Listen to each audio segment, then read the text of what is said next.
David Taylor. I'm with Taylor Automotive. My video was shown last night before dinner. And I would just like to say that I'm coming from an automotive repair facility. So I've felt the crunch with the gas prices going up. Our service business goes down. So I've kind of seen the writing on the wall that eventually my business has to change if I'm going to survive. And I think this is kind of going on all over the nation.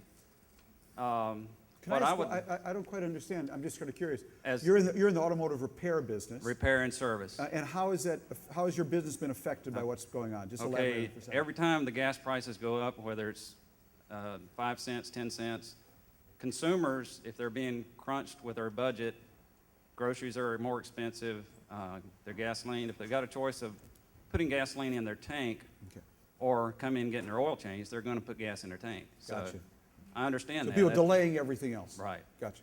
So our business is down probably 40% this year in the service aspect. But I'm going to take my business into the conversion business. This is something that can be done today. I can start converting cars tomorrow. Based on technology that is already out there, it's not perfect. It's not going to get you 300 miles on a charge, but it's inexpensive.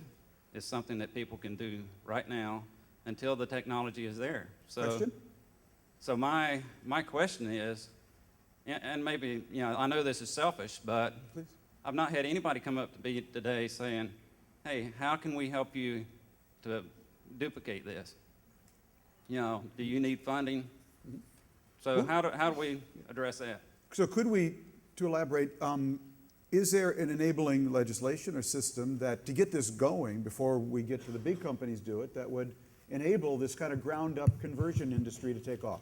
Well, we do have a proposal. We passed it out of the House, could not get it through the Senate, for a $3,000 tax credit, which creates a demand for the conversion right there. And that's the most obviously first step. We hope to get that done fall 2009. First of all, David, you're both my hero and my greatest concern. You're a hero because you're an entrepreneur. You want to do the right thing, and there ought to be a policy environment that gives you a predictable pathway as a small business person to do that. And I want to meet you and see what we can do. In terms of the conversions, there's one word that penetrates the whole conference here that's the most important to consider: warranty. Warranty.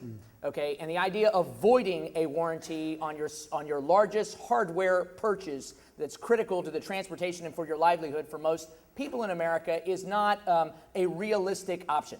It may be, if we're going to keep this into a select luxury green niche, to wear a green badge of courage, but actually as a national vision, we want electrification of drivetrains to be ubiquitous across the fleet. First for hybridization across all sources, and then to plug into our homes, and then vehicle to home and vehicle to grid. So we've got to crawl before we walk before we run before we get the decathlon.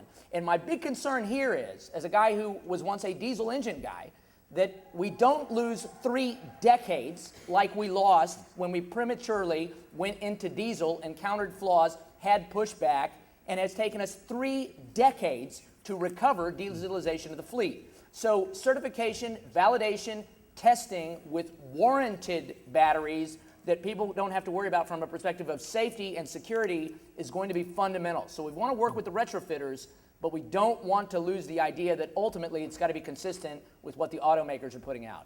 Jim Woolsey. Jim Woolsey, Vantage Point. A couple of weeks ago, there was a very thoughtful, rather lengthy article in the National Journal called China's Cyber Militia.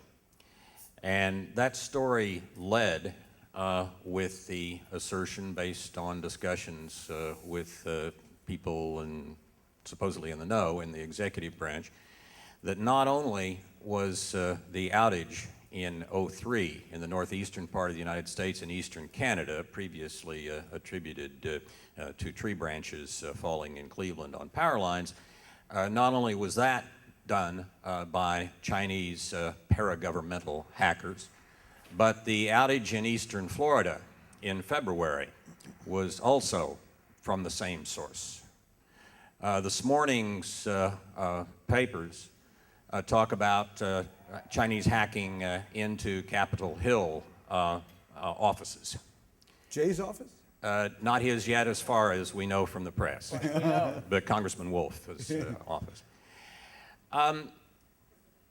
Except, with the noble exception of the two executive branch officials on this panel, and I think John's chairman, who is seeking legislative authority to deal with some of these problems, I would say in the executive branch of the United States and in the state public utility commissions and the utilities, the vulnerabilities of our grid to hacking and intentional interference have been met by absolutely full-bodied ignorance and lack of willingness even to consider or talk about the issue.